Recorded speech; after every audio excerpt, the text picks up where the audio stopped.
So, ito yung ating mga month-old na mga meat type.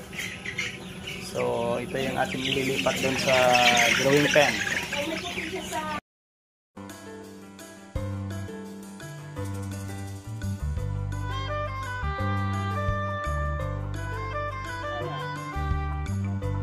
Yo, what is up mga kamanok? Good morning, this is Pong once again of Butnes Bugana Farm. Alright, so for today's vlog, they call this, magpo-pull out kami ng aming mga month-old na mga sisiw, and we are gonna be moving them out there sa, sana ba? Yun. Yan. Yung blue na yan, so dyan namin sila ililipat. So since masikip na sila sa kanilang mga dito sa kanilang brooding box. So ito yung ating mga month-old na mga meat type. So ito yung ating ililipat doon sa growing pen. Right, so tara, let's go. Samahan nyo kami at kami. Okay. Hangga. Yes. So ito po yung ating mga meat type na month-old. So, masikip na sila. So, kasama ko ngayon si B-Boy, yung ating right hand corner. So these are our month-old na mga meat type. So they will be available on around February. Sabi na.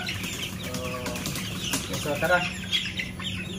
Let's go, samahan nyo kaming mag-transfer ng aming mga sisiyo. Prepare na tayo ng ating growing pen doon. So, pulin pa sila.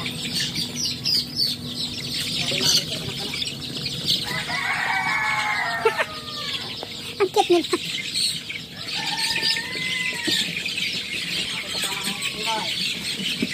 Hirap manghuli. Bakit ang hirap nila ulihin ngayon?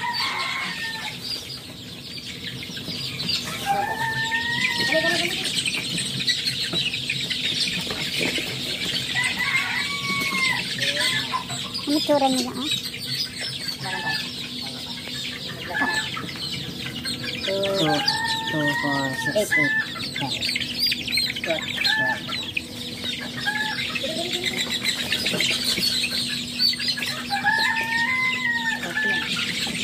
Ilan na yan?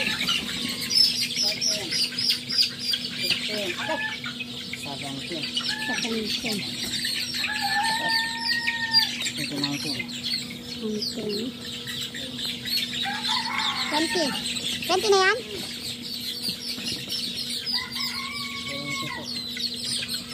24.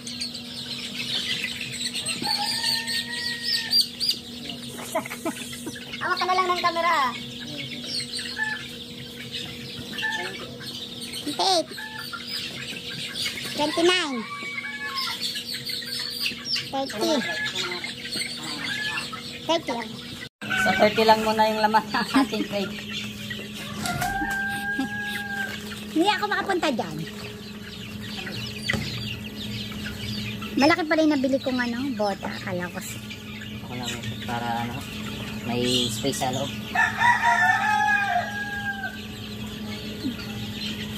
Oh, ilalagay na dun sa isa pa.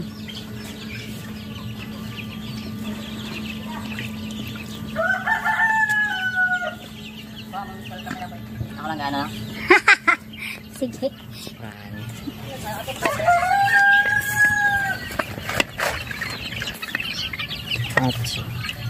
Ikaw lang boy, masyadong taas level mo lang Timo, para dito. Okay, so dito natin sila ilipat. Labas!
Okay, hopefully last but not the least. But ne, kulit kayo ah. 2, 4, 6, 8.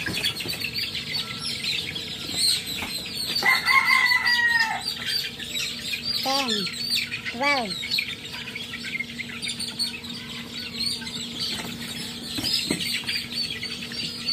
14, 16.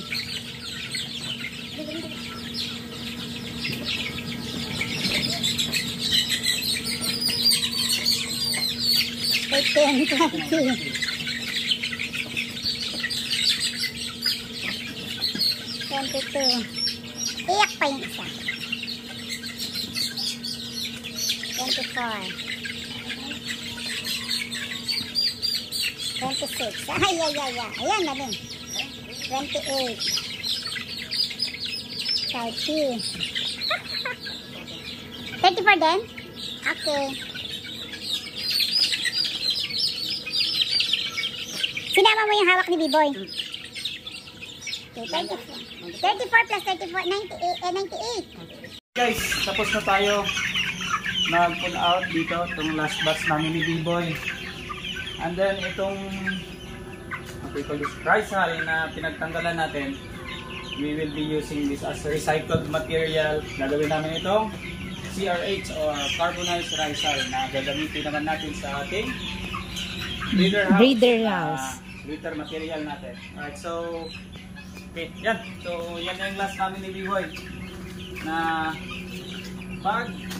transfer. Alright, so ito na yung ating last 34 heads na halo-halo na male and female. Pero ilan na lang yung male niya, female niyan. Mga female natin siguro wala nang 10. Nahagis na lang sila bot niya. Gusto nila yan kasi maluwag na yung space nila, mas malalaki silang mabilis. Mabilis lalaki man. Kasi doon sa sikan nag-aagawan pa sa space. Eh, sa kabila dito. Malalaki na yan dyan. So, ideal na talaga paglipat dito kasi almost complete na yung kanilang mga balahibo. Wala ng 10 yung babae na pinag-natira eh. Managing na nga, mapalit yung medyo second feather nito. Uy! Nagmamolting nga sila. Papalit yung mga baby feathers. Okay, so yun. Tapos na tayo mag-transfer ng ating mga sisiw. So, bakit kailangan na natin silang i-transfer? Well, una, it's prevention. Prevention kasi itong ating rice hulls are more than 2 weeks na, and we are avoiding na magkaroon sila ng sipon at ng sakit. Kasi medyo kasi yung rice hull, it emits heat, so warm ito, so magbo-moist siya. Kapag nababasa na siya ng mga tubig ng mga ating mga sisiw, doon nagsisimula yung generate ammonia. So once nagkakaroon na ng smell yung ating rice hull, magsisimula na rin sila magkasakit. So iniiwasan natin yan. Medyo late tayo naglagay ng ng ating rice hull. Siguro mga 2 weeks na sila. So that's ideal for bago natin sila malipat dun sa labas sa ating grow pen. Talagang complete na yung kanilang mga feathers. So makapal na, and they can warm themselves already, kahit wala na silang heat light or heat lamp na gagamitin. So yun yung ating sa dahilan na bakit natin nilipat yung ating mga sisiw from ating brooder box. Isa pa doon is masikip na sila. So ideal lang itong brooding box natin from age sagad na yung 1 month, and then depende pa rin kasi sa dami kung gaano kadami yung i-house mo dito sa na to. And one more thing kasi is kapag masikip yung space nila, maliit yung space, stagnant yung kanilang paglaki, so it affects their growth. Although malakas silang kumain, but then parang hindi sila masyadong mabagal yung kanilang paglaki. So we really need to move them and put them in the bigger space. So yun, nilipat natin sila sa ating sa ating grow house. So yun lang muna, and hope may napulot kayo sa ating video ngayon. Alright, so as you can see, tuwang-tuwa na yung ating mga sisiw. Nariyan na sila sa loob.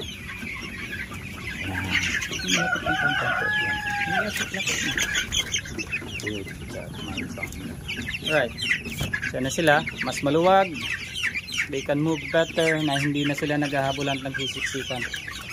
So we have around 98 we have 98 heads na mix ng male and female natin. A few females, but less females and more males. Less than 10 lang na female.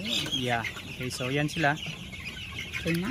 Tuwang-tuwa. Alright, so yun na lang muna for this vlog, guys. This is Pong once again of Butnes Bugana Farm. Thank you so much for watching, and bye bye. Hello Butnes. Hello. Ayan. Kilala kung sino ang amo. Ayan. Hello.